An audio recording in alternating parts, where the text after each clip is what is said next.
کئی صدیوں تک آئرلینڈ یورپ کے غریب ترین ممالک میں سے ایک رہا ہے، لیکن پھر کچھ ایسا ہوا کہ آئرش معیشت میں تیزی سے اضافہ ہوا۔ آج آئرلینڈ دنیا کے امیر ترین قوموں میں سے ایک ہے، بلکہ ہر طرف سے قطر، کویت یا سوئٹزرلینڈ جیسے ممالک سے بھی زیادہ امیر۔ لیکن آئرلینڈ کے لوگ اس بات سے اتفاق نہیں کرتے، کیونکہ 70% نوجوان اس وقت ملک چھوڑنے کے لیے تیار ہیں، اور اس کی بنیادی وجہ ان کے بگڑے ہوئے معاشی حالات ہیں۔ لیکن یہ کیسے ممکن ہے کہ کسی بھی امیر ترین ملک میں رہنے والے شہری اپنی معیشت سے اتنے ناخوشگوار ہوں؟ خیر، آئرلینڈ کی مالی کامیابی کی داستان ویسی تو بالکل نہیں ہے جیسی دکھائی دیتی ہے۔ باہر سے نظر آنے والی معیشت کی خوشگوار صورتحال کو حقیقت کی روشنی میں جب دیکھا جائے تو آئرش کامیابی کا چمکتا ہوا روپ بہت تیزی سے مدھم ہونے لگتا ہے۔ یہ ہے dark side of Ireland. Ireland واحد ایسا ملک نہیں ہے جو مشکلات سے گزرا ہو، بلکہ دنیا کی بہترین معیشت میں رہنے والے لوگ بھی کافی سخت ادوار سے گزر چکے ہیں۔ لیکن اس پوری صورتحال کو سمجھنے سے پہلے ہمیں تاریخ کو سمجھنا ضروری ہے کہ آئرلینڈ جہاں تک پہنچا کیسے۔ بنیادی طور پر اپنی تاریخ میں آئرلینڈ نے بالکل مخالف ساکھ رکھی تھی جیسا کہ آج ہے، پھر چاہے جب وہ یوکے کا حصہ تھا تب یا جب اس نے آزادی حاصل کر لی تھی۔ آئرلینڈ ایک غریب ملک تھا جس کا معاشی نظام یوکے کے ساتھ تجارت پر منحصر تھا، اور اس ملک کے لوگوں کو بہتری کی ایک ہی صورت نظر آتی تھی، اور وہ یہ کہ ملک چھوڑ کر اس غربت بھری زندگی کو خیرآباد کہتے۔ لیکن اس طریقے سے بھی آئرلینڈ کی معیشت کو کچھ خاص فائدہ یا مدد نہ ملی، اور وقت گزرنے کے ساتھ حالات میں کوئی بہتری واقع نہ ہوئی۔ 1980 کے آخر میں بھی آئرلینڈ مغربی یورپ کے سب سے غریب ممالک میں سے ایک تھا۔ پھر آخرکار آئرلینڈ کو بھی اپنا راز مل گیا۔ اس وقت آئرلینڈ یورپین یونین کا ایک رکن تھا، ایک ایسے ممالک کا گروپ جہاں مختلف ممالک مل کر مارکیٹ میں تجارت کرتے تھے، جہاں آپ ایک کمپنی کے طور پر تمام ممبر اسٹیٹس کو اپنی چیزیں بیچ سکتے تھے، لیکن ٹیکس صرف ایک ملک کو دینا ہوتا تھا۔ موجزاتی طور پر آئرلینڈ نے یہ فیصلہ کر لیا کہ معیشت بدلنے کا اس سے بہتر موقع نہیں ہو سکتا، اور آئرلینڈ ایک ہب بھی بن سکے جہاں تمام غیر ملکی کمپنیز جو EU میں کام کرنے آتی ہیں ان کے ہیڈ آفیسز آئرلینڈ میں ہوں، اور آئرلینڈ کو یورپی یونین میں ہونے والے پروفٹ میں سے ایک چھوٹا حصہ رکھنے کی اجازت ہو۔ اس کے لیے اس نے کمپنیز کو انتہائی کم ٹیکس اور سبسڈیز کی پیشکش کر دی، اور جلد ہی اس فیصلے کے اثرات دکھائی دینے لگے۔ ڈیل اور مائکروسافٹ جیسی بڑی US کمپنیز نے آئرلینڈ کو اپنا یورپین یونین میں ہیڈ کوارٹر بنانے کا فیصلہ کر لیا، اور انہوں نے یہ فیصلہ اس لیے نہیں کیا تھا کہ یہ ایک اہم مارکیٹ تھی، بلکہ اس لیے کیا تھا کہ ان کو ٹیکسز پر بہت زیادہ چھوٹ ملی تھی۔ مگر جو ٹیکسز آئرلینڈ نے ان سے وصول کیے وہ آئرلینڈ کی ضروریات سے کہیں بڑھ کر تھے، جس کی وجہ سے آئرلینڈ کی معیشت میں وہ بوسٹ آیا تھا جو پہلے کبھی نہ آیا تھا۔ 1990s اور 20s میں یہ سنگاپور اور ساؤتھ کوریا جیسے مختلف ممالک کے مقابل بھی انتہائی تیزی سے ترقی کر رہا تھا، جس کی وجہ سے اسے سیلٹک ٹائیگر کے لقب سے مشہور کر دیا گیا تھا۔ مگر 2008 میں آنے والی معاشی تباہی نے آئرلینڈ کی تیزی سے بڑھتی ہوئی معیشت کو ایک زوردار جھٹکا دے دیا، مگر آئرش گورنمنٹ نے حوصلہ چھوڑنے کی بجائے مزید نئی پالیسیز پر کام شروع کر دیا۔ اس نے ٹیکسز کو نہ ہونے کے برابر یعنی زیرو کر دیا، اور اس کے نتیجے میں آئرلینڈ ایک گلوبل ٹیکس ہیون بن گیا۔ اب آئرلینڈ EU کا کوئی غریب بے بس ممبر نہ تھا، بلکہ اب حالات اتنے اچھے تھے کہ امریکی کمپنیز نے اپنے ٹوٹل پروفٹ کو آئرلینڈ میں منتقل کرنا شروع کر دیا، جہاں انہیں نہ ہونے کے برابر کچھ دینا پڑا تھا۔ اس بار یہ ایک سیلٹک ٹائیگر نہیں بلکہ سیلٹک فینکس کے طور پر سامنے آیا، اور ایک نئے عروج پر جا پہنچا۔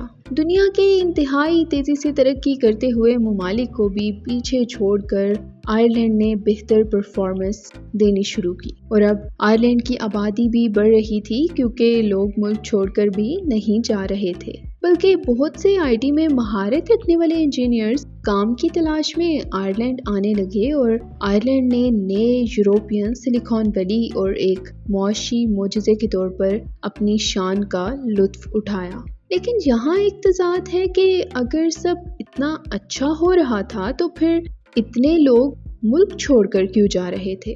ایک بڑی وجہ یہ ہے کہ کچھ سالوں سے آئرلینڈ کی گورنمنٹ نے ایک ایسی پالیسی متعارف کروا دی جس کی وجہ سے ہاؤسنگ کرائسس کا شکار ہوئے، جو ڈیولپرز کو کسی بھی قسم کی شہری علاقوں میں کنسٹرکشن سے بآسانی روک دیتی ہے۔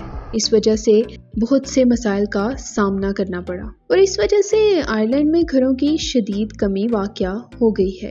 ایک سال پہلے ایک عجیب منظر دیکھنے کو سامنے آئے جب ایک بار ڈبلن میں لاکھوں لوگ ایک کرائے کے مکان کو دیکھنے کے لیے قطار میں سڑک پر کھڑے تھے۔ لیکن رہائشی عمارات کی مشکلات اتنے سالوں سے چل رہی ہیں اور بے شمار پروٹیسٹ اور وعدوں کے باوجود آئرش گورنمنٹ نے اس مسئلے پر خاص کوئی دھیان نہیں دیا۔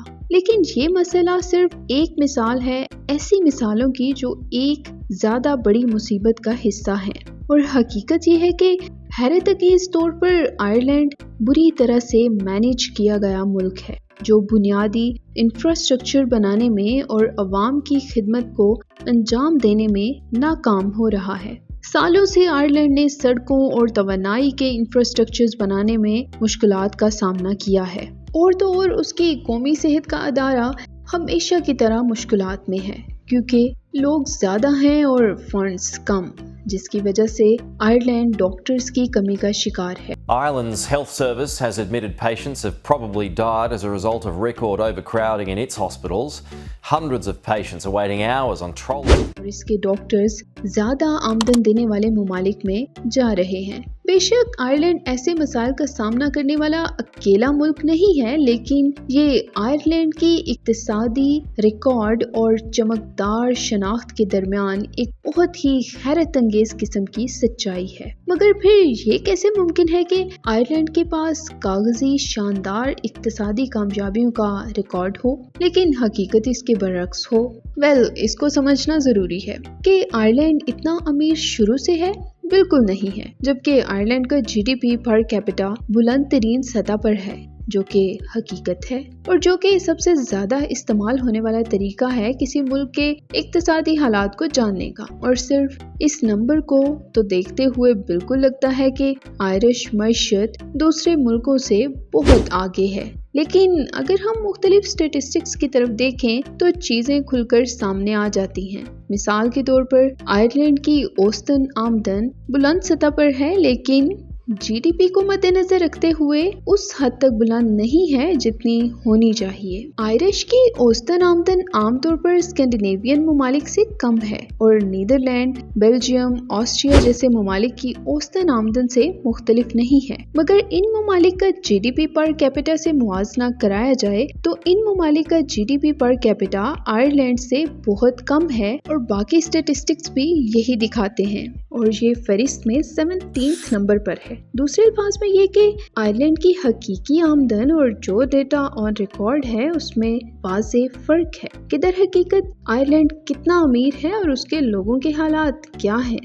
آئرش کے GDP اسٹیٹسٹکس کے بارے میں اتنی مبالغہ آرائی ہے کہ اس میں حقیقت کا عنصر مشکل سے ہی نظر آتا ہے، اور یہ اس لیے ہے کہ آئرلینڈ کا GDP زیادہ تر گلوبل کارپوریشنز کے پروفٹ کی وجہ سے گروتھ میں ہے۔ بنیادی طور پر یہ نفع آئرلینڈ میں جنریٹ تو نہیں کیا جاتا مگر لایا جاتا ہے، کیونکہ یہ نفع آئرلینڈ میں آئرش کمپنی سے نہیں بنایا جاتا بلکہ آئرش اکانومی میں داخل ہوئے بغیر یہ منافع ارن کر کے آئرلینڈ سے باہر لے جایا جاتا ہے۔ اس کو لیپرکون اکانومکس کہتے ہیں، جس کا مطلب یہ ہے کہ ایک ایسی اکانومی جس کا GDP یہ واضح ہی نہیں کرتا کہ حقیقت میں ملک کتنا امیر ہے یا نہیں، جبکہ ریالٹی میں آئرلینڈ کو بمشکل ہی ایک امیر ملک کہا جا سکتا ہے۔ نتیجے کے طور پر آئرلینڈ کی صورتحال کو دو آئرلینڈ کی کہانی کہا جا سکتا ہے، یعنی ٹو ٹیلز آف آئرلینڈ، ایک وہ جو امیر ہے اور ایک جو غریب۔ اگرچہ آئرلینڈ کے GDP اسٹیٹسٹکس سے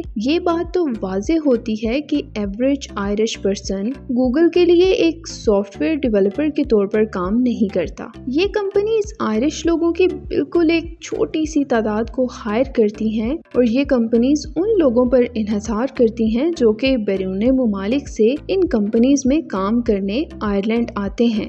یہ ہائیلی پیڈ ورکرز مارکیٹ میں ویجز کو بڑھانے میں مدد تو کرتے ہیں، لیکن عمومی طور پر وہ تمام تر لوگ جو آئرش میں ڈومیسٹک لیول پر کام کرتے ہیں ان کی آمدن بنسبت بہت کم ہوتی ہے۔ لیکن امیر آئرلینڈ ساری توجہ کا مرکز بن جاتا ہے اور جو غریب آئرلینڈ ہے اس پر کسی کا دھیان نہیں۔ حقیقت میں وہ آئرلینڈ کے لوگوں کی موجودہ صورتحال کی عکاسی کرتا ہے اور جادوئی اکانومی آئرلینڈ کی اس حقیقت پر پردہ ڈال دیتی ہے۔ اب تک آئرلینڈ اپنے اس سو کالڈ معاشی معجزے کو چھپانے میں کامیاب رہا ہے، لیکن آخر کب تک؟ ٹیکس ہیونز کے متعلق یہ جنگ زور و شور سے جاری ہے اور بڑے ممالک سے ٹیکس جمع کرنے کا یہ دور آئرلینڈ کا کبھی بھی ختم ہو سکتا ہے، اور اگر ایسا ہو جاتا ہے تو پھر حقیقت واضح ہو جائے گی اور پھر جو ہوگا وہ ناخوشگوار ہوگا۔